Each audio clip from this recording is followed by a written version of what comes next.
Welcome back to another video on Jefferson nickels and collecting nickels.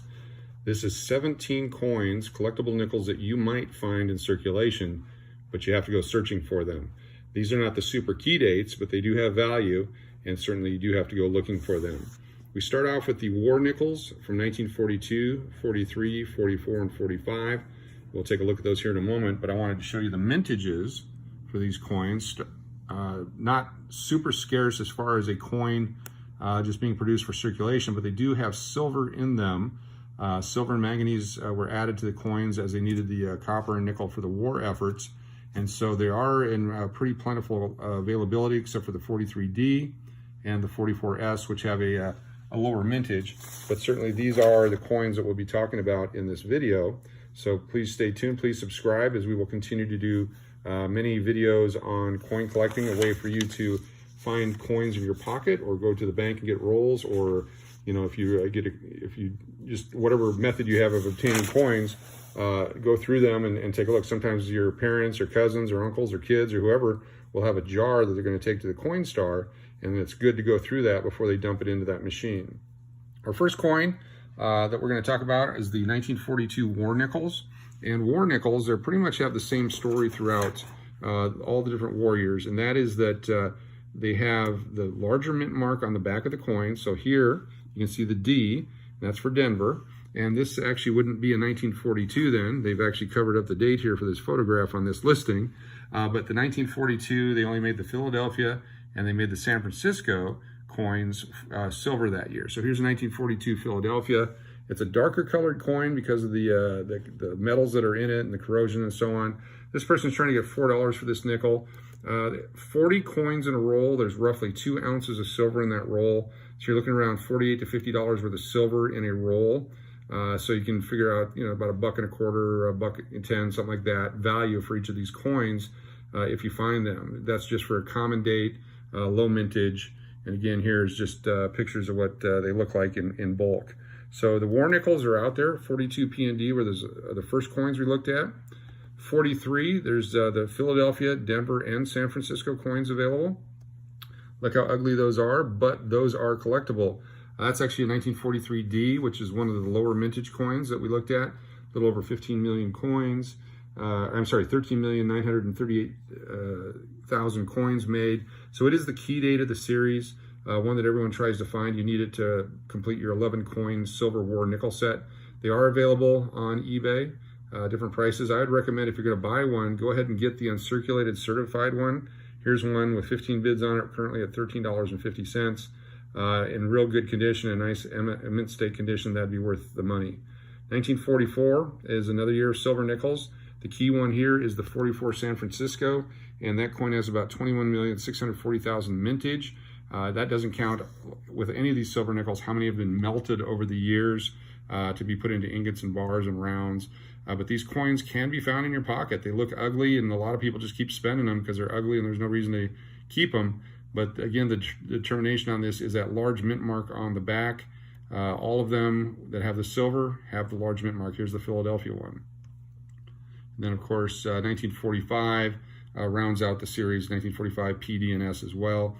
And you can buy the complete set, taking a look at there, you can buy a complete set of the silver war nickels for $16 to $20 for decent coins. Or if you buy an entire Jefferson nickel collection for about $35 or $40 from the 38 through 61, you can pull out the 11 coin set that way. Next on our list is 1950 Philadelphia, and it has a lower mintage. It's one that I particularly think is a sleeper coin as far as value, because everyone collected the 50 Denver, but the 58 Philadelphia, you can see here, there's someone has one on here for $1.85. There's an uncirculated one for $4.99 up top here, compared to the $15 price for a Denver version. The Denver version was held in large quantities when they first came out. Here's one, semi-key date, $1.59 for a coin.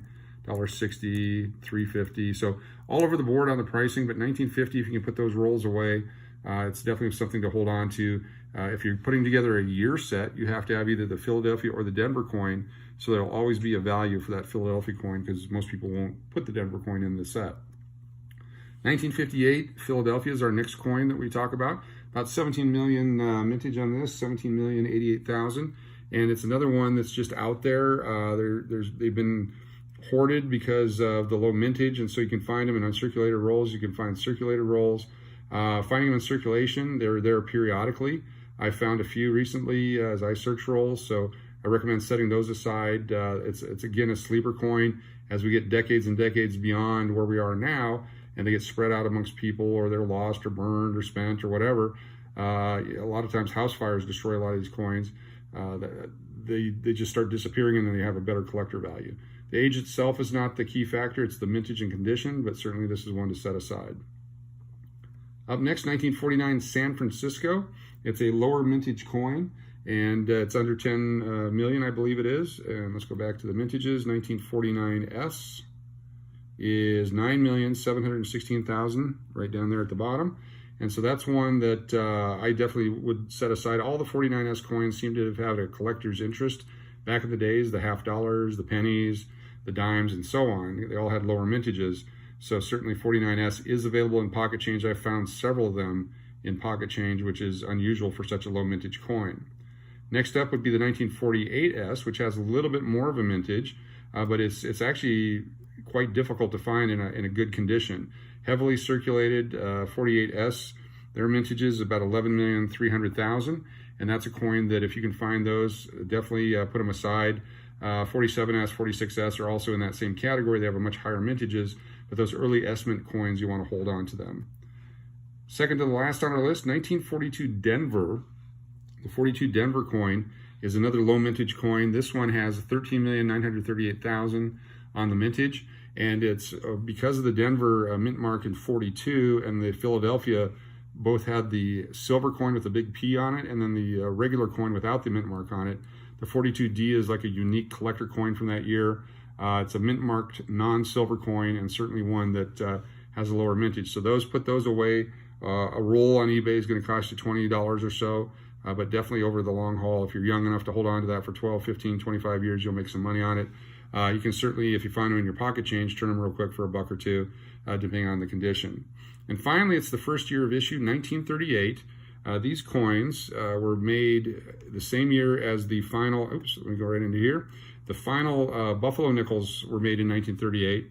So 38 Philadelphia, they made 19,496,000. The Denver, 5.3 million, and San Francisco, 4.1 million. So they are relatively scarce compared to other coins.